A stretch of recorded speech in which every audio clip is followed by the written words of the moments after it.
So how you doing? Hey, today's all about having fun, really.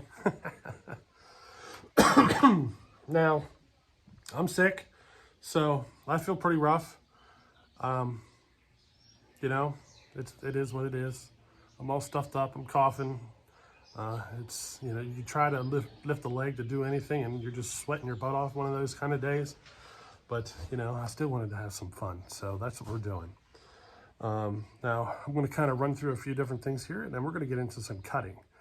And this cutting is all about having fun.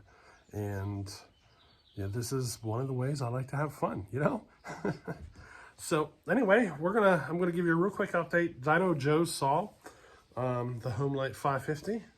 It's actually sitting right here. I started getting into the assembly process. So the crankcase is together.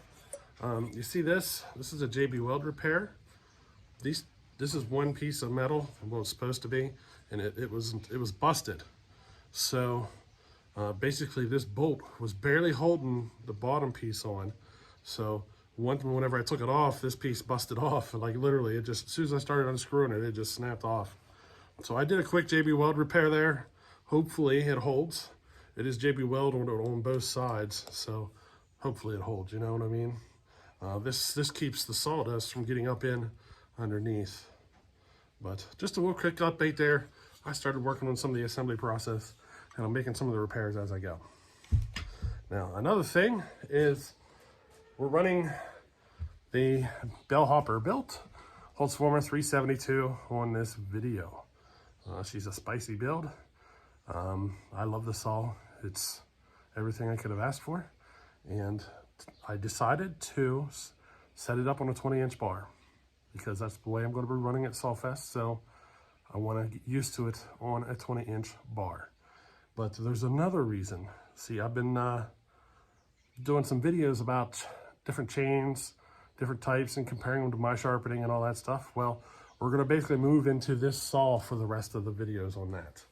So, we might as well run a fast saw, a saw built for speed, with chain that we're going to go, for speed. And I'm kind of curious to see how things go. And maybe I can develop a chain for this saw that's even faster than the stuff that we're going to buy. So that's kind of where this is headed. I just wanted to let you know, so because things are progressing. I've already ordered the steel hexa chain. It's on its way. We're waiting for it to show up, and then we'll be able to do another one of those comparison videos. And then I think I don't know, we'll get into some of the other stuff. I think we're going to leave square ground for the end, or a square grind out of the box chain. I think we'll leave that for the end, and then we'll see if we can get my chain to run as fast as it, or maybe even exceed it. That'd be kind of sweet, but I doubt it's going to happen. But it'd be kind of cool if we could. But anyway, on with this. We're going to be running the saw, 20-inch bar. I'll set up the way that, basically going to work at developing it for Sawfest. And there was no reason for this video whenever I started cutting. I just grabbed the camera, grabbed the saw, went out and started cutting. And it kind of developed as I went. So I started off making cuts, and I decided to start practicing on my transition. So what I mean is whenever you come up at a cut, transition to a down cut, being able to make a nice thin cookie on a quick transition, and the same thing when you're going down and up. So it kind of moved into that fashion. Then I thought to myself, I wonder if I could do a start from the ground and hit the wood from the bottom and make my first cut as an upcut. You see, like Steel Timber Sports, I think they got a rule in place that your cuts have to be down, up, down. But at Sawfest, I don't believe those rules are there. So you don't have to do that method. You can actually start with an upcut. So I decided to practice some of that today to see if I liked it. I can tell you it is harder because your first cut usually ends up being too big. So you got, I think they give you 4 or 6 inches of wood to make your 3 cookies. I'm thinking 4. That you got to make 3 cookies, and if you take too much, you may not have enough material left for your next 2 cookies. You know what I mean? You can end up hurting yourself. But today I wanted to see what would happen, and I don't know. you tell me what you think.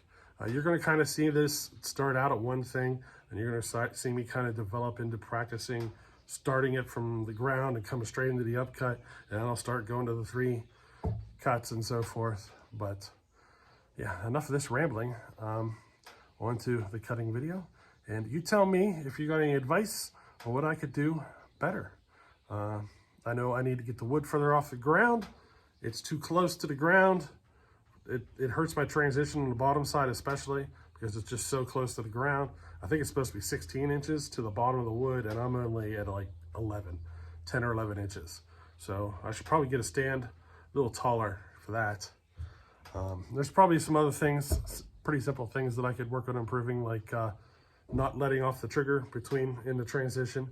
I keep doing that. Don't know why. I know going into it I shouldn't do it, but I still do it. It's mind over matter thing. But besides those, tell me if you can see anything that I could work on and improving on. Alrighty, so here you go. The rest of this video is nothing but cutting, and we'll end it with this. Alrighty, thanks.